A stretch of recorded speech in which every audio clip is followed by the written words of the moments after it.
ए भैया पवन हाँ पापा अरे भाई यहाँ पे सुना तो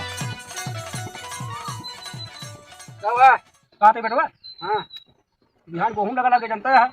और चला जाता चक्की पीरा रखे होते हैं आप पेड़ दी है सवेरे उठा हो जाए कितना से लाई जाए? अरे साइकिल ले जाए का हेलीकॉप्टर ले जाना का गाड़ी वाड़ी में तेल ना डलाया साइकिल से लाई जाए।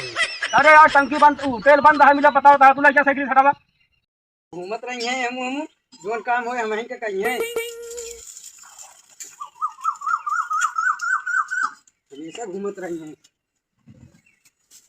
काम कितना काम करिए जल्दी खत्म है हमारे कहा तो हमारे जब हम 10 नोट वहां कहाँ रखे यहाँ भाई कहाँ पापा जाती चक्की पीरो धरेगी अरे बेटो अंतिम कौन मशीन है जो तो खड़ी पियरा पे रही जोन जोने धरे कह रहा है उठ लग जाती तो अरे सारे खड़ी पियरा कौन मशीन पे रहे हम कहाँ कहीं बाहर हो जाता तू तब कौन कह रहा लग जाएगा? बनी बनाई पियरा खंभा लगा के बोरी में रखी है बाद में से देख पैसा अखिल न हो तोरे का